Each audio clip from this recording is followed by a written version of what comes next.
Hello and welcome, guys.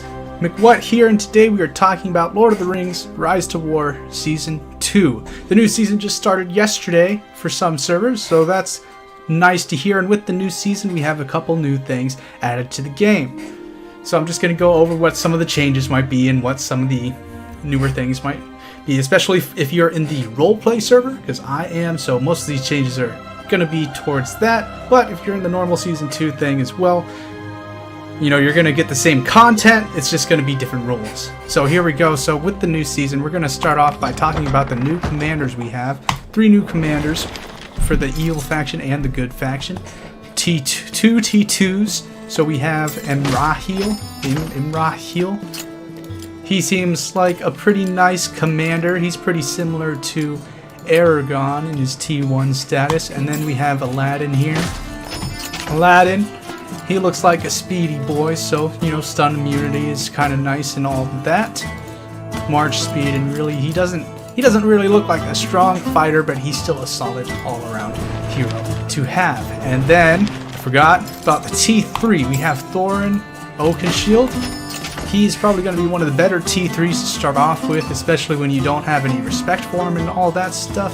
He has a lot of chances for stuns, so that's always good to have, especially late game. You know, stuns do make a big difference, so does stun resistance and all that. He also has a little bit of healing, not much, but it is enough to make a tiny bit of a difference here.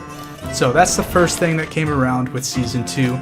If you're a veteran, one of the things to note is we no longer have the book, so that's pretty sad. And all of our respect has carried over from the previous server, so that's kind of nice to have, so you don't have to start buying everything. You don't start completely from scratch, so as you can see, you don't have to start spending to get the dude to R10 if you already have him to R10 and all of that. But one of the things to note is, even if you have the dude to R10, you cannot use the new equipment with him. Why? It's because they locked it to a certain season progress. Glory to Middle Earth, and that is Chapter 10 in the thing. So if you're wondering why, it's like, hey, I should be getting a legendary chest piece or something for Haldir, it's like, that would be why. They haven't unlocked it yet, so that's some sad business. If you check out your items, all your gear has pretty much saved and whatnot. I don't know why I have all that blue gear, I just do. I wish I had purple gear, but I haven't been really getting any luck.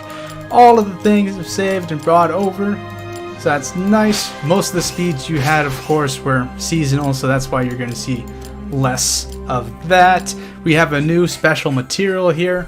Raw Mithril probably has something to do with trading and all of that, so that's pretty interesting. As you can see, new season, we get a couple new little factions. If we started within a certain amount of servers, I don't believe everyone was able to start off with these new factions. Linden, Arnor, and what is it? Now Rune and Angmar are playable evil factions, so that's all pretty nice, you know, to see that troop diversity and not really any bots to contend with, because bots are infinitely powerful for some reason. But that is really the gist of Season 2. A couple changes that come with the roleplay server and rule-wise is that good factions have to hire good units when we get to hiring. So like an elf cannot hire Mumakils. So just some things to note, you know, especially if you're thinking about, you know, troop balance and all of that. It's pretty important to know that stuff. With the new Season 2, they have reset purchases. So as you remember from the last video I did on Lord of the Rings, I did a $50 purchase for all the gemmies, and as you can see, I still have my first time purchase bonus, so that's always good to have. If you're looking for something to buy, you know, I would suggest do the periodic benefits. This one right here, Craftsman's Contract, the Season Pass, or I don't know about the Long Journey. The Long Journey is just like a boost initially. It's not really anything long term that'll help you or anything, but those are really the 3 that I would really spend on. Construction queue, it's kind of useless right now in the beginning, at least to me, because I can't manage my resources that well, and I would simply just run out of resources and then 2 queues would be empty instead of 1. So that's pretty much all there is new about this game with the season. That's really the only notable couple changes. Of course, there's going to be more notable changes as we get further into the season and we start battling it out and start seeing like what the heck everybody chose and all that. But, you know, that's pretty much it. I hope you guys enjoyed the video. I hope you guys are doing well, and I hope you guys have a good day.